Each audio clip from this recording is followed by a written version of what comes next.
National Development Bank PLC takes pleasure in presenting its financial performance for the first 3 months ended 31st March 2016 and its strategy and its way forward. NDB recognizes investors as one of the prime stakeholders in its success journey.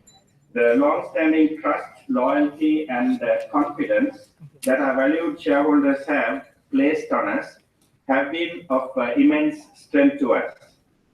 Considering the relevance and valid contribution made towards sound investor relations, our investor relations scope encompasses in addition a range of other stakeholders in addition to our shareholders, such as analysts, fund managers, stockbrokers, rating agencies, and of course the financial press.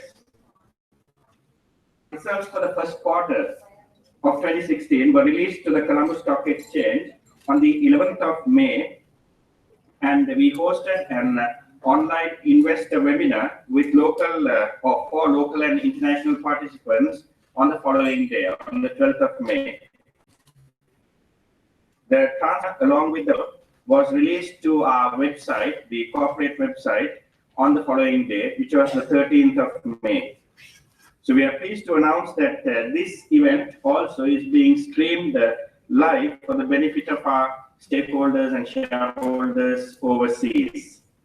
We would also like to bring to your notice the investor update docket, which was given to you at the entrance.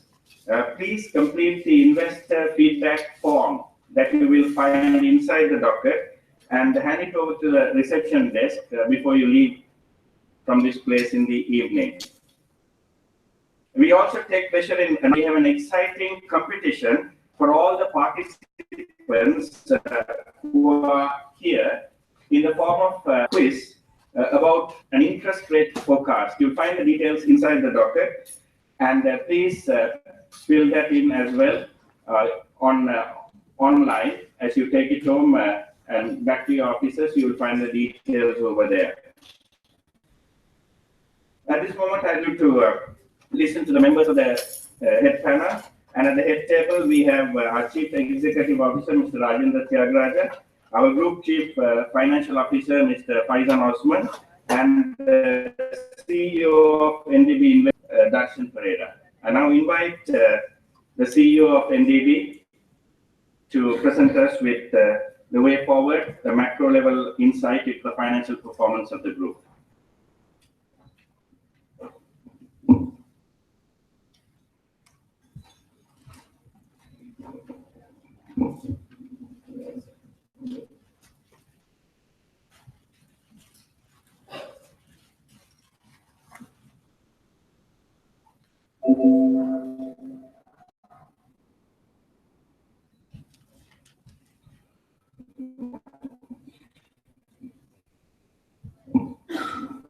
Good afternoon, ladies and gentlemen.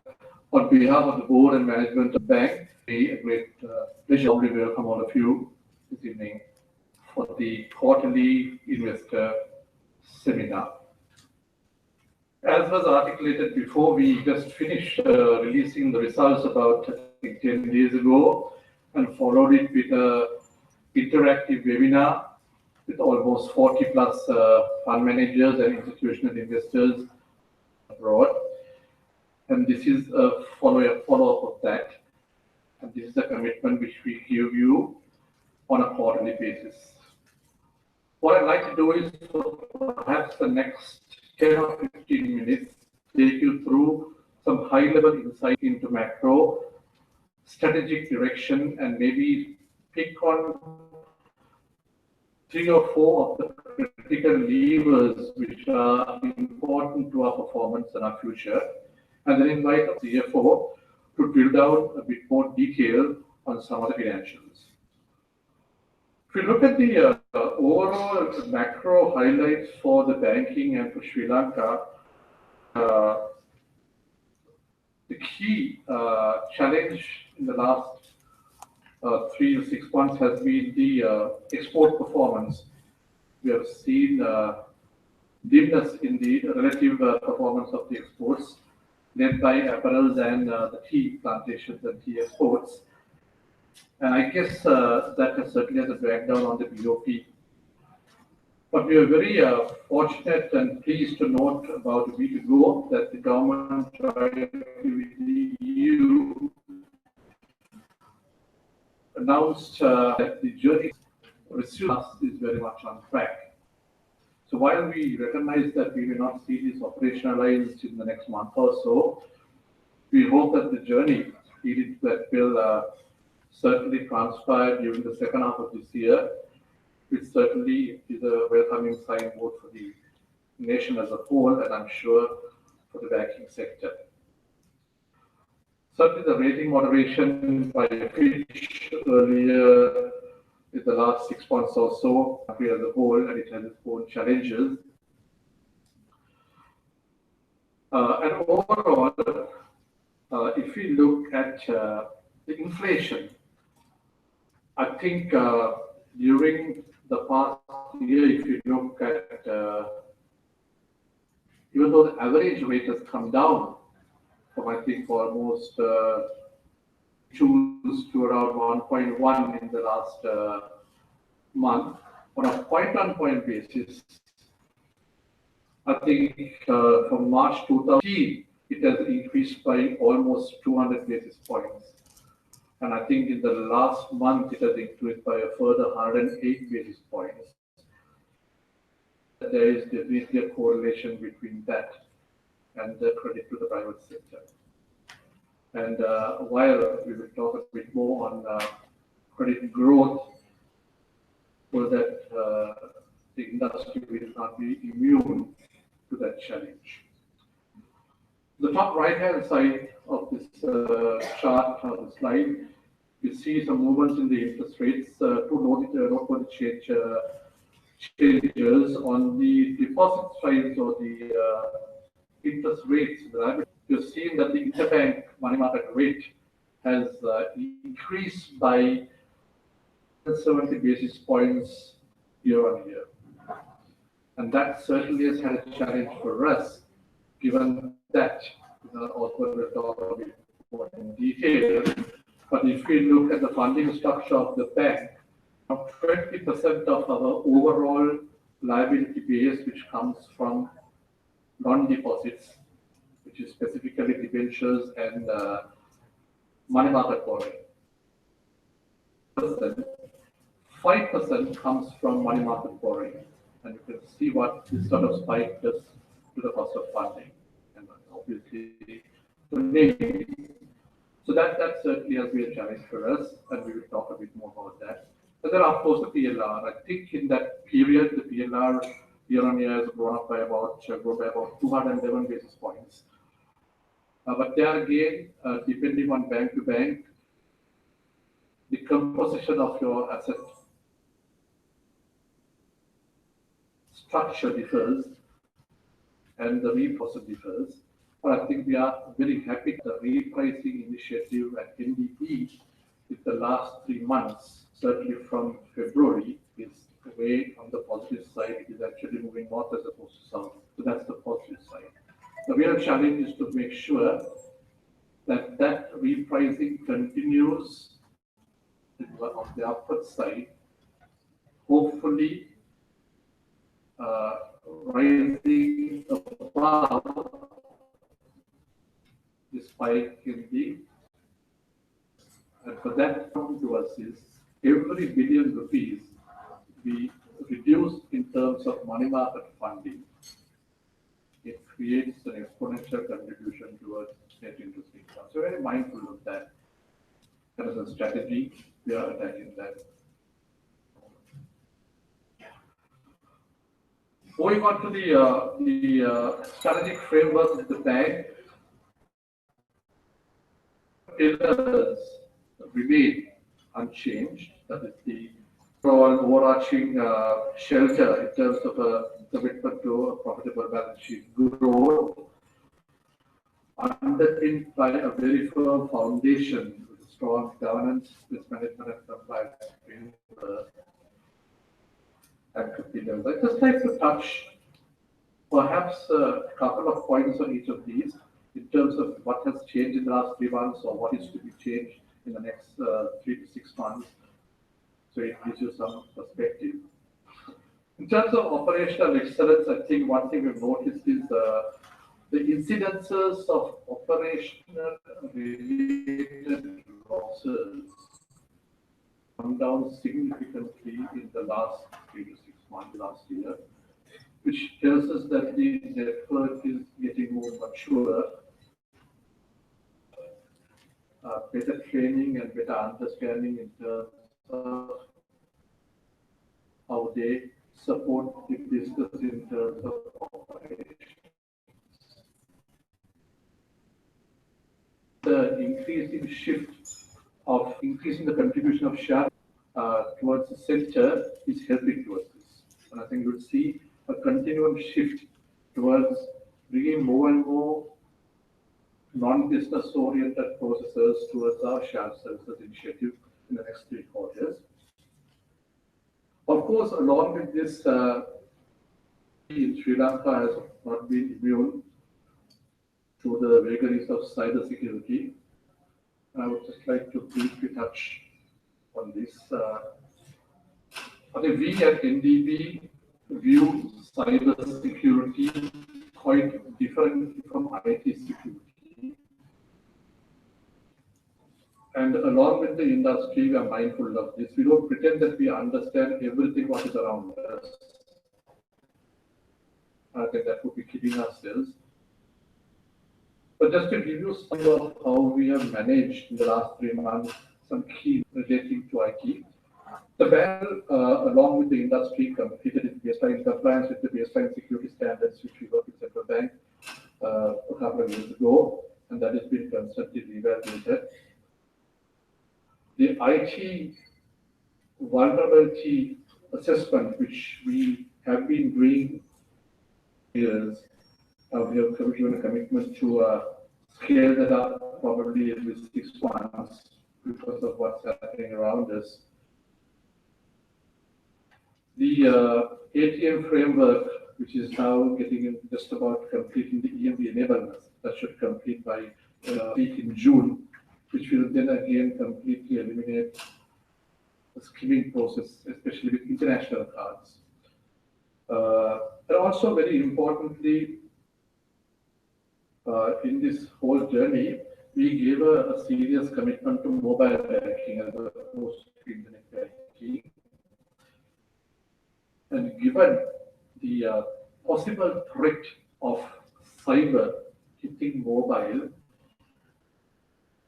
and given that we were a relatively late comer into the space as opposed to some of our peers, we took a when we got away from our typical 4-wise passwords, we skipped the hard tokens and we actually went on to soft tokens. And I think today, I believe that we are probably the only commercial bank which has a mobile banking solution which is supported purely with soft tokens. What I mean by that is, even if you lose that hard token, it cannot be replicated because every time you do a transaction, the mobile generates a unique OTP which vanishes the moment you conclude the transaction.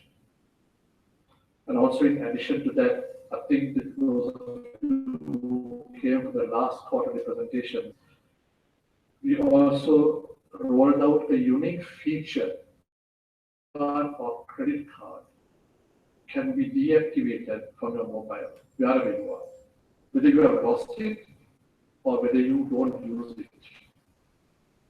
And also, instead of having to search for a call center, that gets immediately upgraded. So these are some of the features proactively we have done in our own way to say that we are good listeners and we know everything, but as much as possible, don't believe in just doing the minimum, but trying to benchmark or be the benchmarker in this particular space, because we believe that mobile banking is very much a part of the DNA of NDB's retail strategy. So it is clear commitment. Sorry. In terms of the sales culture, this bank was one of the very first banks to introduce in retail sales, which will continue in the next 6 to 9 months. Is given the challenging interest rates, we have encouraged the sales team not to look at single product. So, for example, the guys who are doing liability sales have been encouraged to do a complete cocktail. The guys who are doing a housing sales or leasing have been also given new KPIs to look at product, market service, cross-selling. And in our opinion, improve the cross-sell as well as give a better contribution and leverage of this force towards the overall DNA of retail banking. And I believe later in this session, you will also see another innovation being rolled out once the Q&A session goes. Demonstrate our commitment retail and cross sales. Fee income, again, our fee structure is such that you have a healthy mix between the wholesale and retail.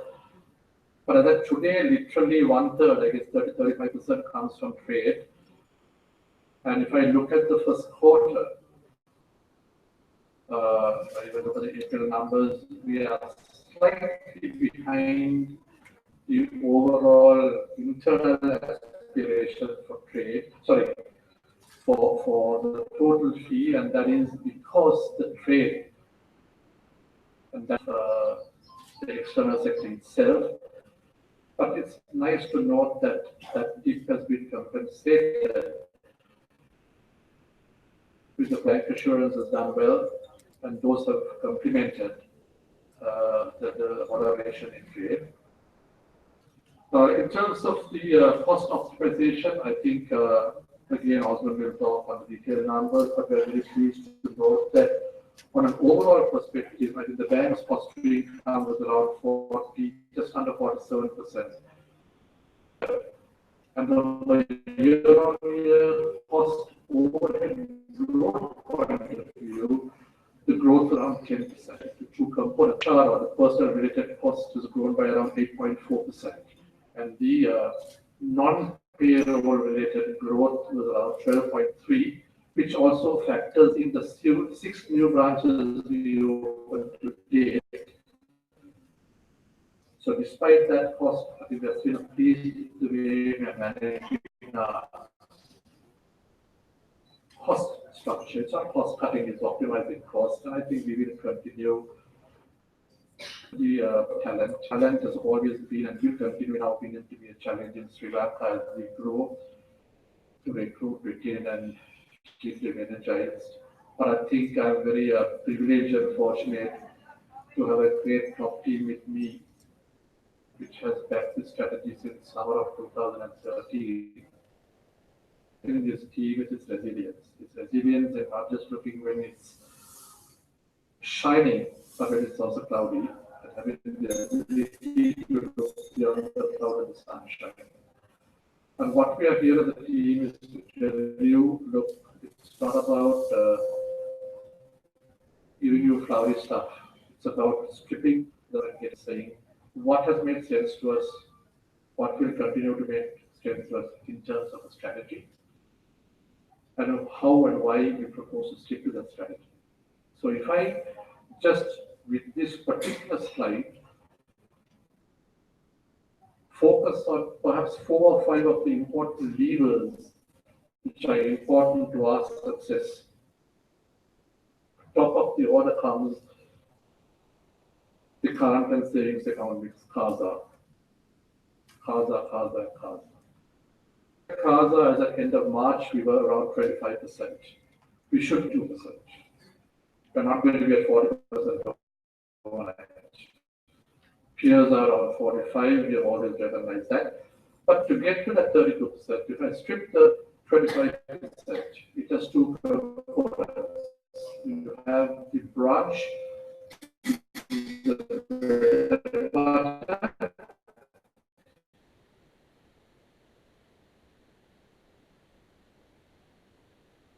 and you have the others, including the wholesale banking and the mortgage banking team.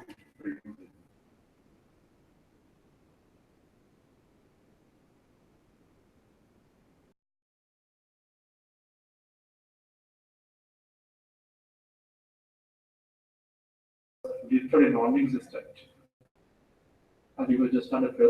So from 0 to 12% in 18 months. So a very, very clear journey.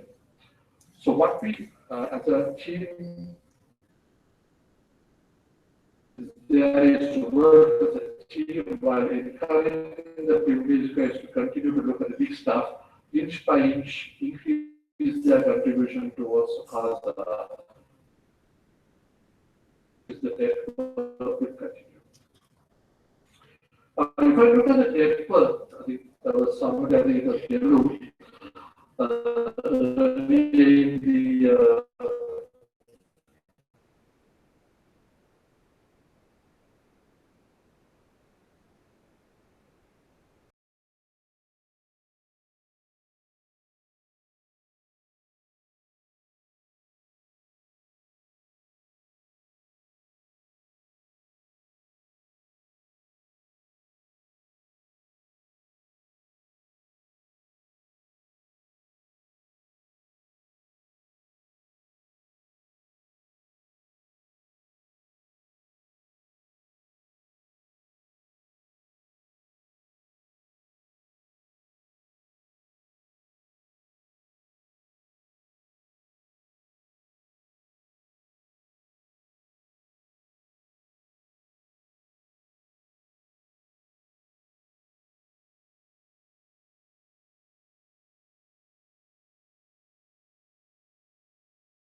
and inch by inch, build there.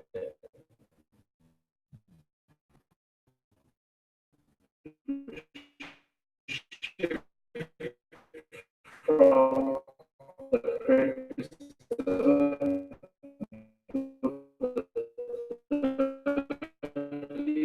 30 to the 32, while the new one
9% of the overall lending portfolio. So it is not a large contribution.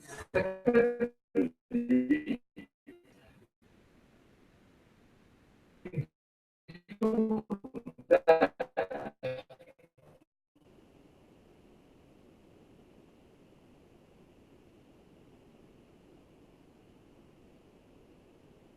years of that sector as at the end of March was 6.9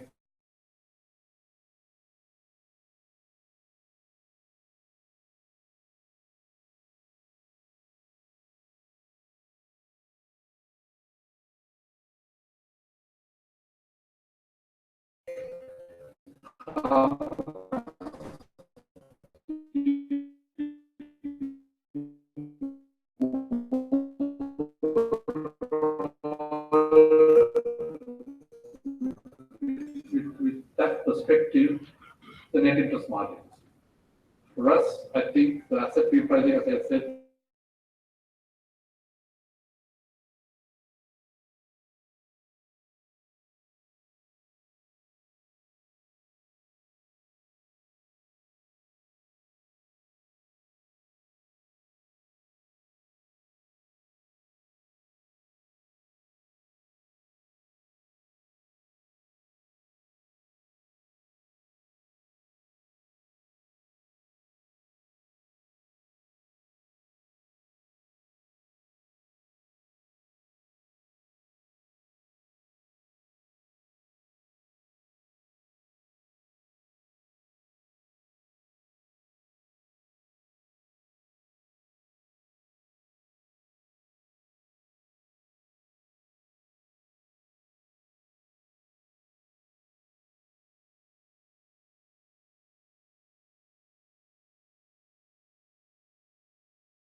Thank you for coming.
move forward.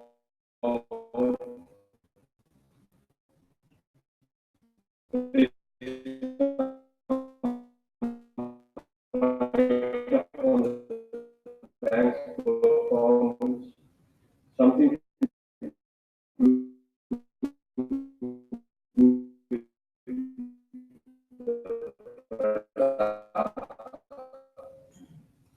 there's a question here, it's very important we get your feedback.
The efficiency, the financial strength, the position, the business capacity ratios, which actually shows the capacity to do further business.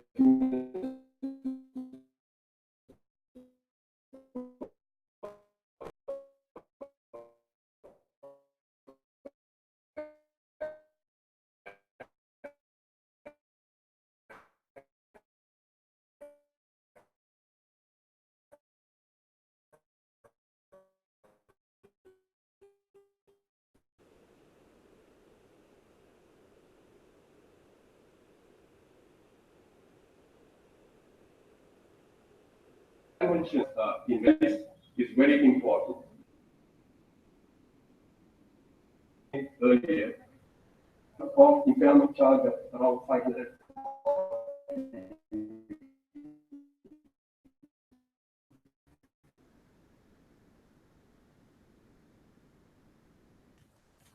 I'll come to that. So if you really strip off that 540 million,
we are on the ground, found the helicopter. Now we land down and we will go through the detailed P&L.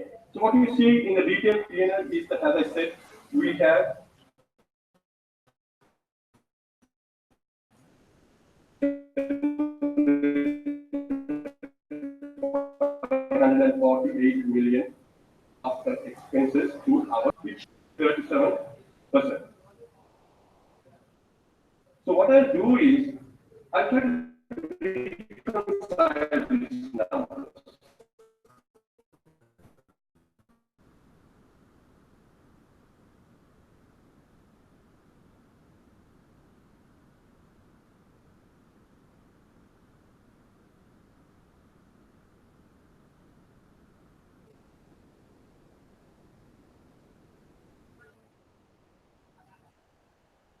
We reported 869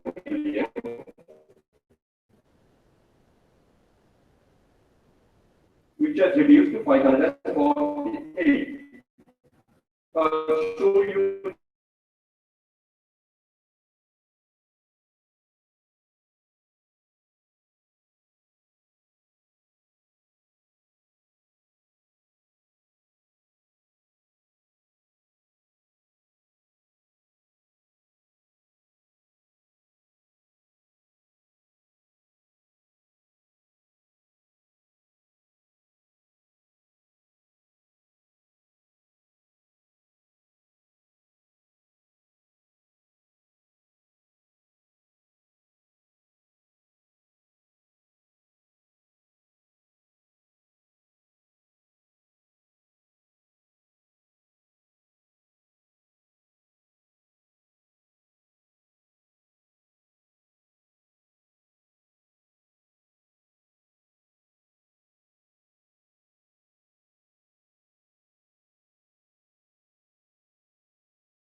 nine operating expenses from 1.5 to 1.7 billion.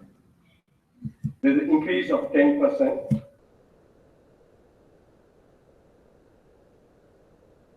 Again, that is mainly includes cost and the other operating costs.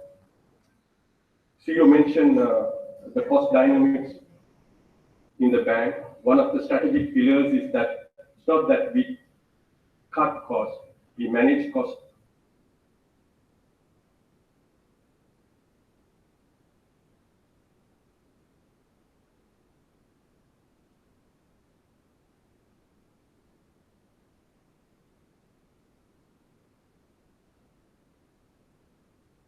The slide on that, I'll come to that. And then tax.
One is the time pricing, which we hope will get corrected in due course.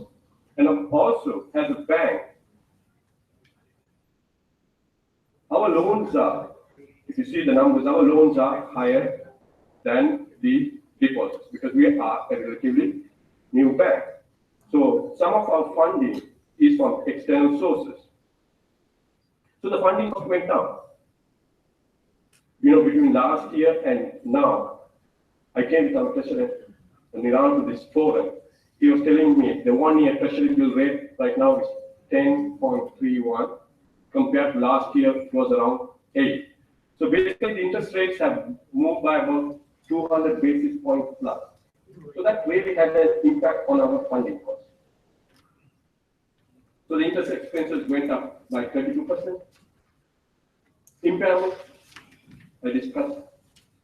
She also explained by 960%. That's where we got hurt. But do remember, this impairment is not a cash charge. It's not a cash charge. It's a book entry. It's a book entry. So sometime in the future, I hope that these things can be reversed and it can kick back to the P&L. For example, if the economy does well, then the collective impairment portion of 180 million can come back to the P&L. So you see a different set of results. And operating expenses went up by 10%. So that includes basically the staff and the other operating expenses. Staff expenses as a percentage has gone up by around 8.5%. So that's basically for salary increases. And we also have recruited 136 new staff that is to strengthen our expanding operations. Then on the other operating expenses, the bulk of the increase is inflationary, plus we opened 6 new branches. So the 10% cost growth, I believe that it is reasonable and it's in line with the bank's needs. And one of our strategic pillars is to manage costs very efficiently inside the bank, and that process is happening. So in a nutshell, what you see is that the operating expenses are well managed. We have been hit by impairment. Interest expenses have really gone up because of the interest rate movement in the market. And NDB had to pay a higher price because it has relatively higher external borrowings compared to the other banks.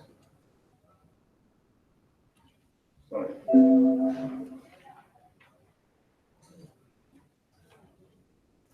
Sorry.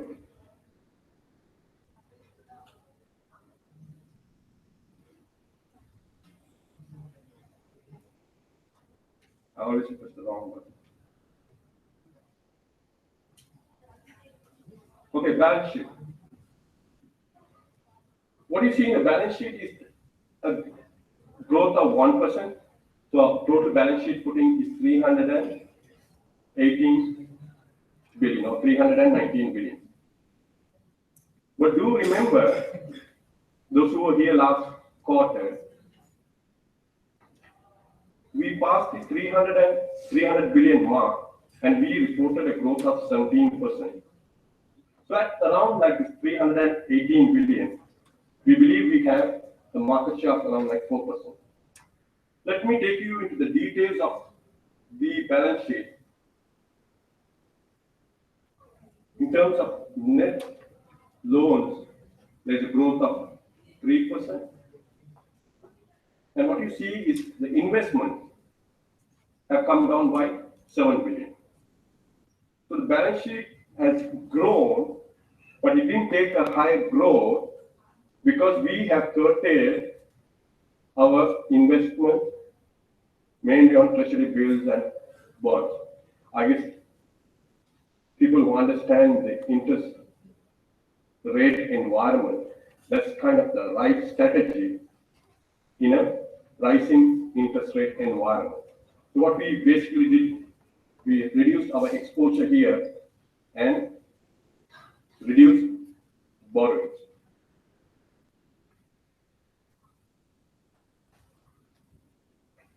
If you look at the asset mix, in terms of balance sheet, 68% of the balance sheet is loans and advances.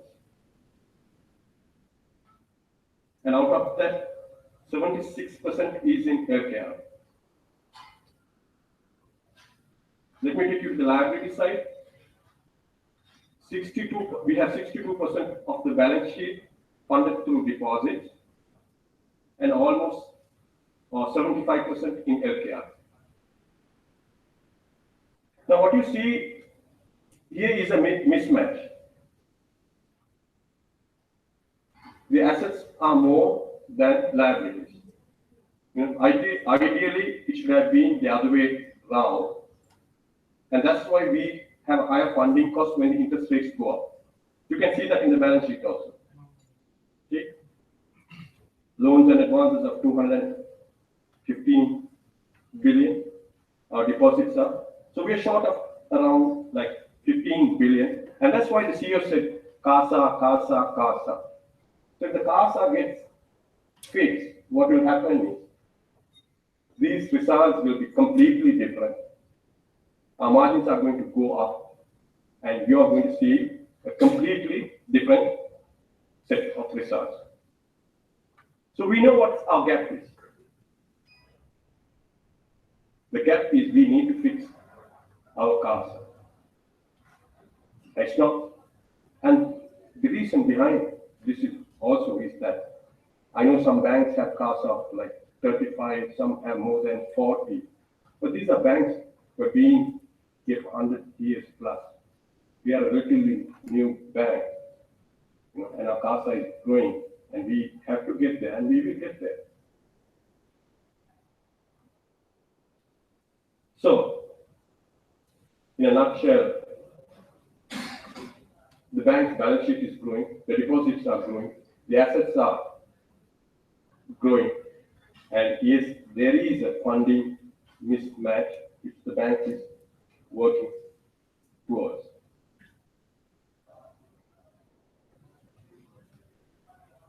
Well, the loans and advances, we have a book of 221 billion. Also during the first quarter, it grew by mere 3%. On a year-on-year, we have growth of 23%. And if you take the 5-year compounded average growth rate, it's over 25%. And definitely this is in line with the market growth. Or perhaps if you tell it more correctly, this is more than the market growth. So we have gained market share in terms of our asset growth.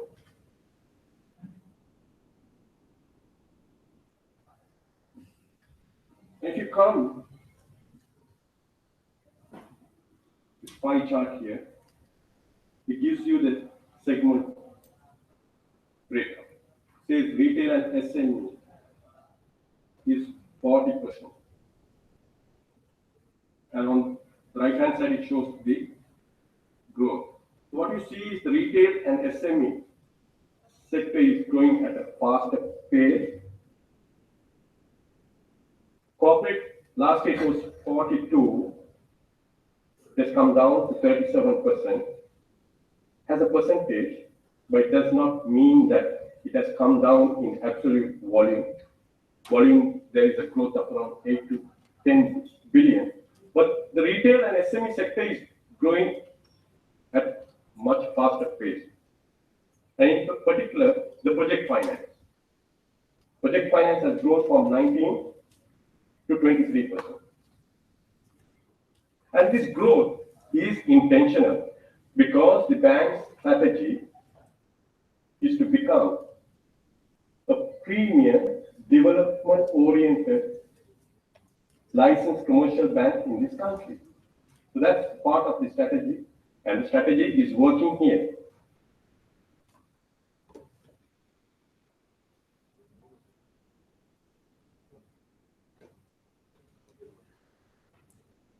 So let me take you from the loan book of 220 billion to the quality of the assets. What are we saying here? We generally measure the quality of the assets through the NPL ratio.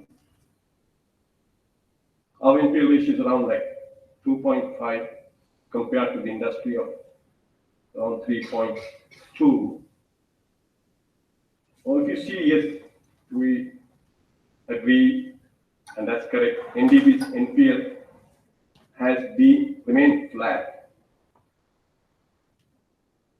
And 2.5, well below the industry, is because we do have a very strong risk management culture within the bank, backed by a very strong collection mechanism.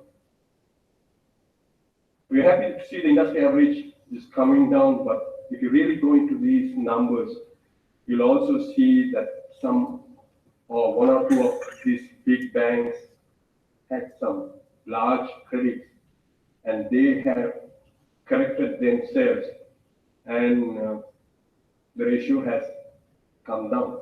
Nevertheless, that is a reflection of the industry. In terms of impairment allowance, that's basically the P&L charge in relation to the gross loans. At NDB, it's around like 2.6, and you see the industry is slightly higher.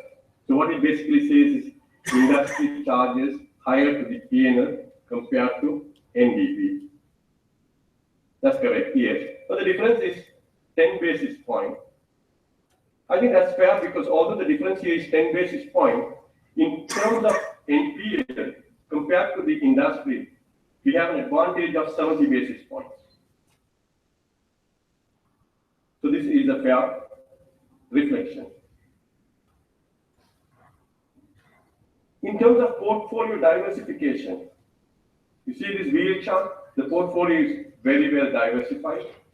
We don't concentrate into any particular sector. We have sector limits internally. And here you see the largest is retail, which is 21%. But again, this 21% is the combination of the retail business, and it is again well diversified into various sectors. And in terms of NPL ratio, the highest is textile and garments. As you explained earlier, it was one particular loan, but if you really charge for impairment, then it gets normalized. But the interesting thing is, if you analyze these numbers, you will see our NPL ratio on the retail sector is less than 2.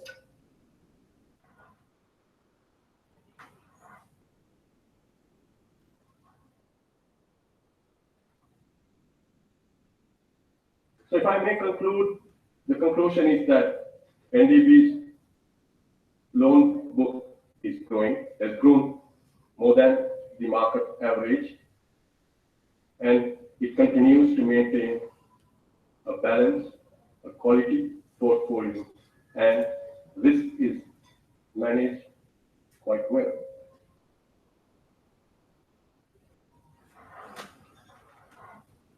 Customer deposits.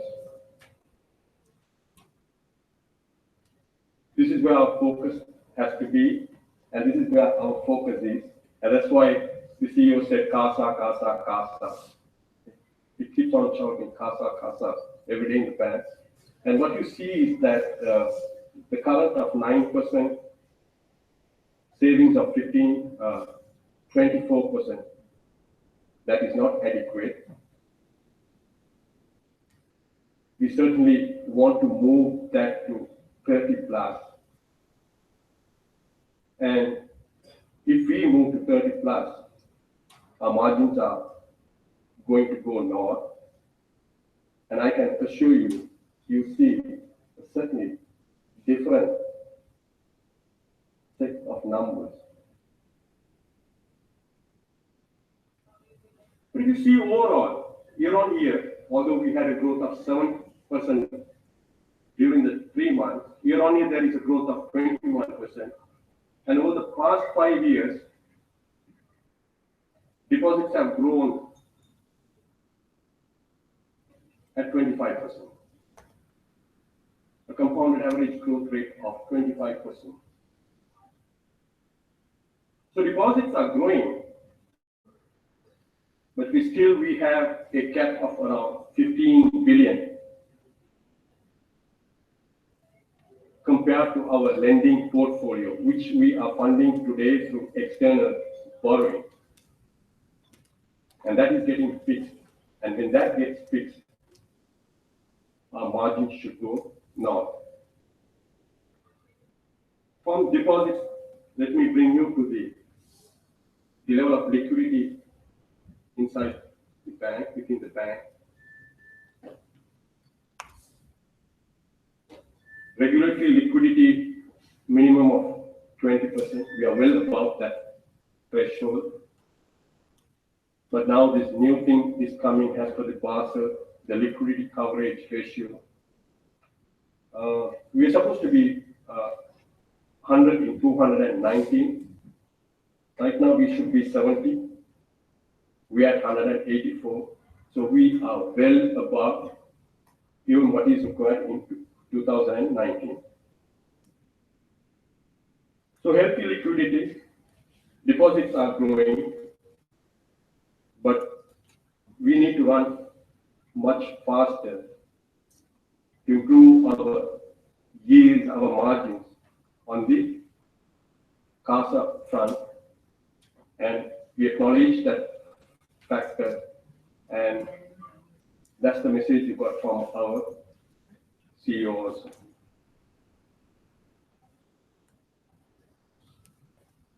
Capital adequacy. We are well above the 10% threshold. We are at 14.9 at group level. You see, our leverage around 5 years back was around 8, and now it's around 11, which means we are doing more business. It's good when the leverage goes up, your ROE definitely should shoot up. but then the margins also have to chip in. So with the higher leverage, and if the margins improve, you should see different set of ROEs.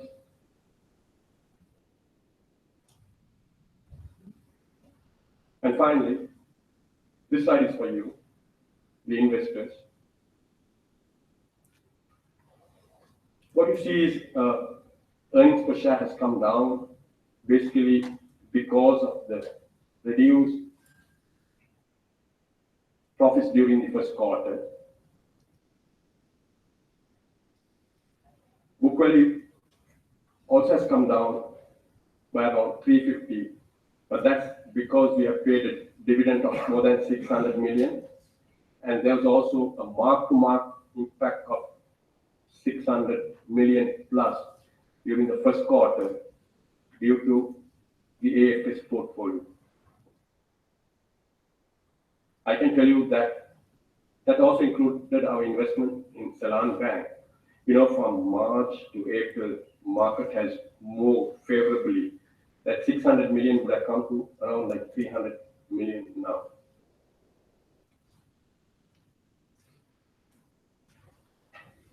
Dividends. We consistently pay high dividends.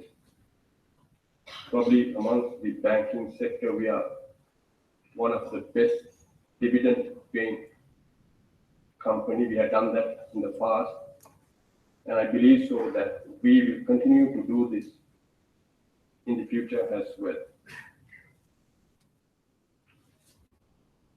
So that's a summary of the results. We do acknowledge the share price has come down due to two factors. One is the market itself has brought down the share price. All the shares in the market have come down compared to a few quarters before. And the other attributable factor is that we did report reduced earnings during the first quarter. Yes, the share price is down. And to investors, I guess this is the time to buy. Well, with that, I have to say thank you, and if there are any questions, you can.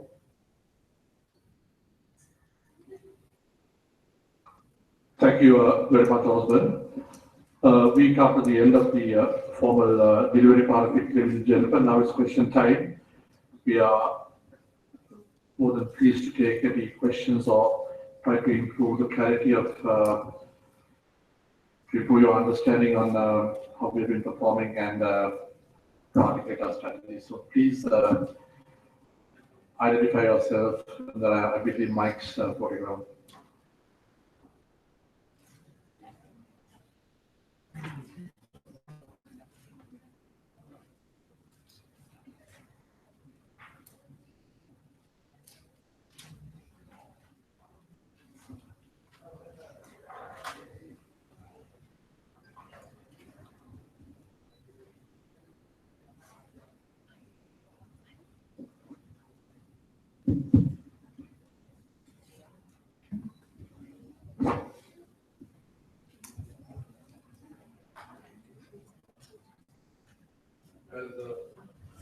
As Osman said, this is your opportunity to seek clarity and interact with senior team here. Sorry, so this is your opportunity. Hi, my name is Sanjeeva. Your deposits have grown around 7% for the quarter, and because my main question comes in, the basis for this is for not with interest rates going up 300 basis points during the quarter. A lot of banks did not see much growth in their margins. True, there has been growth, but not significant growth in margins. And savings, when it comes to NDB, savings, rupee savings have dropped by around 2 billion. Where do you see Why is this scenario happening? Is it like, obviously, one part is FD rates are going up, so. There are two reasons. I think one aspect of it was, as you quite rightly said, the capitalization into higher cost deposits, both within the bank as well as outside. But there was also another phenomenon. I think with, even though the interest rates have relatively crept up in relation to perhaps the previous year, they are still moderated. And I think we did see some savings going towards other asset classes, in particular real estate, people investing in property. And that's, to us, that actually strengthens their own capacity. So as long as we understood as to why it went out, that is something we can deal with, because then you capture the relationship and continue the engagement. The key thing is that the data is available to analyze that. Thank you.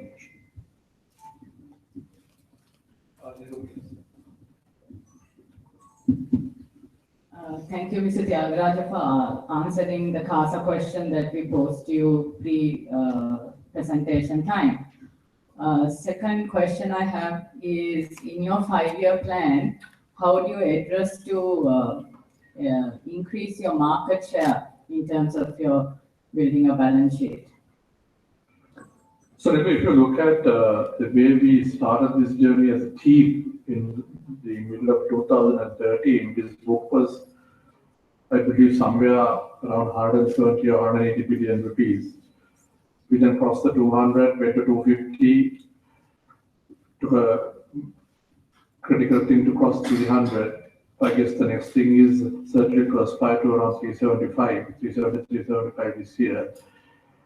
And on our organic journey, we set ourselves a target to get to 500 billion by 2018, right? So that's the organic thing which we set ourselves in the summer of 2013. And I think this team is still together. It has the same hunger. The only thing, as any good driver or a team would do you'll have multiple laps in a journey. Occasionally, if you have to take the pedal off the accelerator to intelligently steer the course, one would do so. And I think what we have done perhaps in the last maybe couple of quarters is to intelligently grow that asset book to also make sure that we keep an eye on the margins. That's important. So here, if you really look at this 300 billion, I mean, you can certainly wrap it up much faster than this. But there's also another upside opportunity. In every 10 basis points we improve towards our RA, you have a different contribution coming towards the shareholders. So I think the agility in this sort of an environment is to not just beef and boost the absolute number of assets, but to also intelligently improve the return. And we are mindful as to where we were. If you really recall, 2014, we went up to 1.5, we came down to 1.12, I think, in the end of last year, we had 0.78. We are very mindful of that. So we need to get to anything beyond 1.2, 1.3, the year we want to look at 1.5. So that is a very important driver. Everything else filters down that.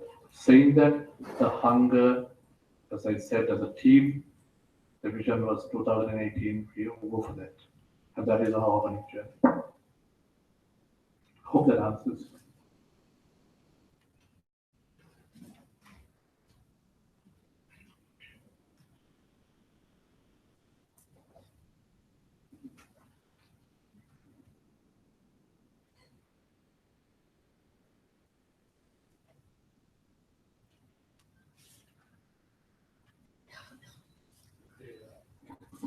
As we don't appear to have any other questions, can I invite Danan to the podium? He has a couple of presentations.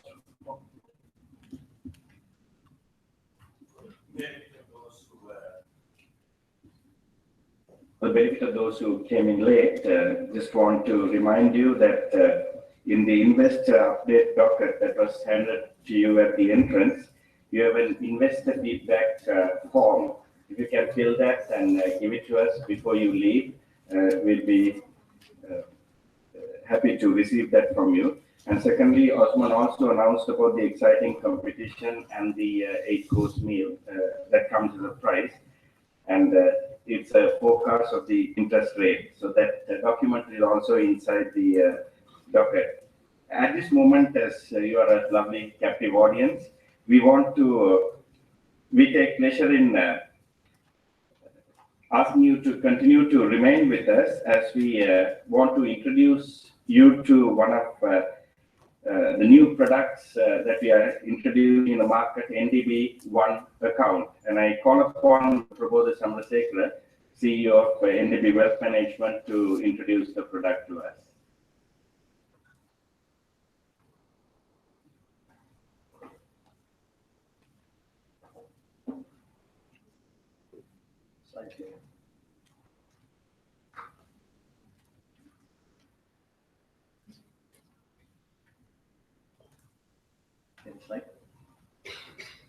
While they're loading up the slide, thanks a lot for being here with us today at the Investor Forum. Just to let you guys know, I want to reiterate the fact that NDB is a great bank, not just in the sense of banking, but as a group. We probably have the best solution available for the market in terms of banking as well as the investment banking cluster. So some of us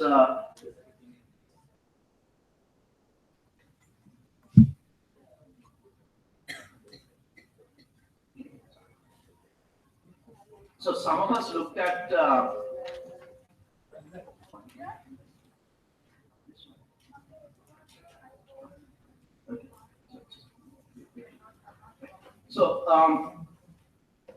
we have come up with a product in discussion with the bank and with the capital market sector, and most of the analysts who are here, I'm sure, would have read our annual report some time back. Continuously, we talked about convergence, and that's convergence of banking and capital markets. For the first time in Sri Lanka, the bank has, using its dual expertise, that's the banking expertise and the investment banking expertise, has come and developed a product which is seamless and also which is in demand by the market, and which will bring a lot of convenience and technology to the financial services industry.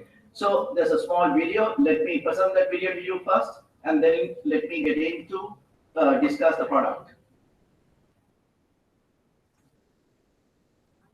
We've got it all worked out, and we've come up with something pretty cool. So let's answer the question, what do you really need from your bank? A couple of simple things really. An account to deposit what we earn, save some of it, invest a chunk of it maybe, and spend it. Chances are, so far, you probably haven't been able to do all of this with just one account at one bank. Welcome to our revolutionary new One Account.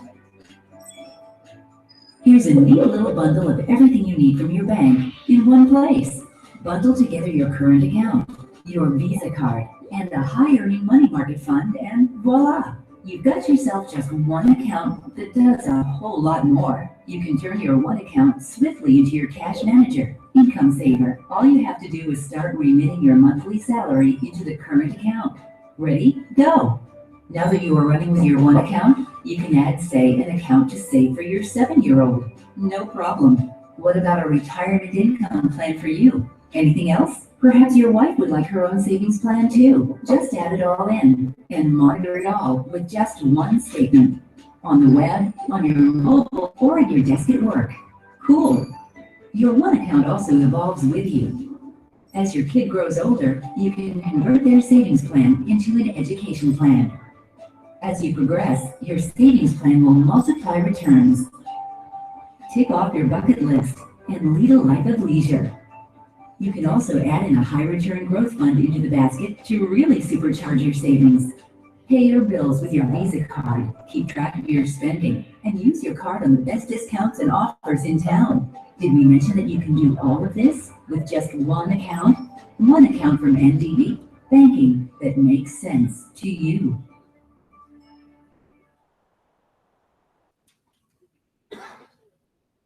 So I guess everybody kind of got the gist of what we are trying to do. Essentially, we are bundling a set of retail banking products with a wealth management account or some wealth management products.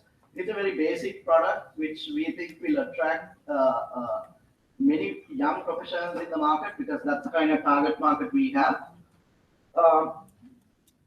The fact was stressed that we need to improve CASA. Partly, this is an initiative towards increasing CASA at NDB Bank because we are selling a current account, we are selling a credit card and a high-yielding money market account. So also, again, the analysts who are here, they will know that the NDB's market share in the current account, savings account segment is about 4% of the total Sri Lanka savings current account market. And the way we look at it is every time we go out and sell this product, it's a unique product. No other bank can offer this particular product. And most of the banks will not have the technology to offer this product. This is our unique attraction. So they come, they open an account, our CASA goes up. At the same time, they get a wealth management solution.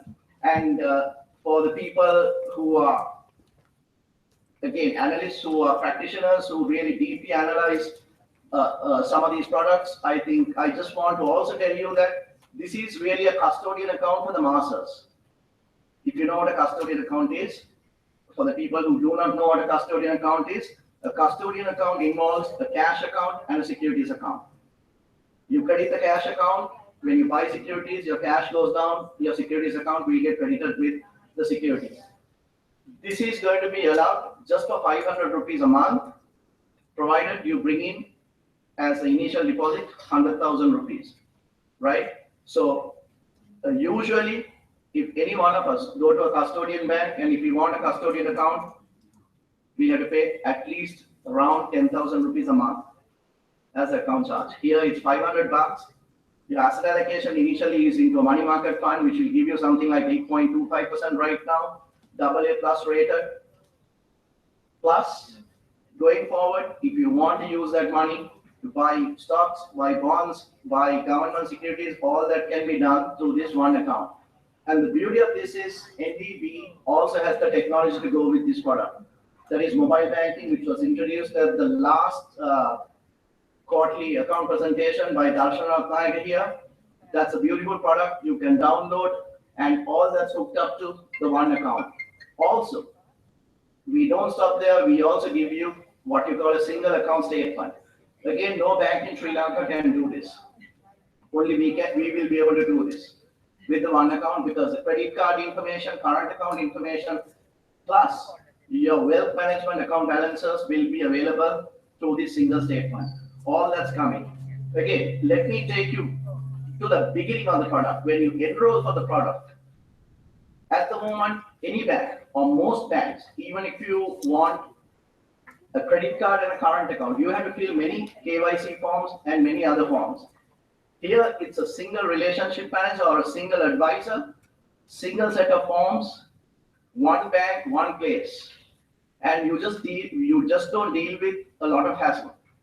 Most banks now send their credit card statement separately, current account statement separately. Here, all this is bundled together. So it's all about convenience, technology, and also good rates.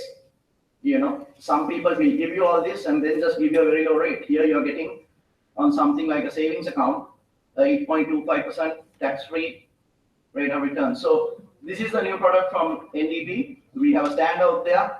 Any of you analysts, I know you guys are making good money. You can start your account today. But already we have so many people calling because we've been unofficially promoting it. And so this is the new product from NDB Wealth, one account, all-in-one banking. Thank you.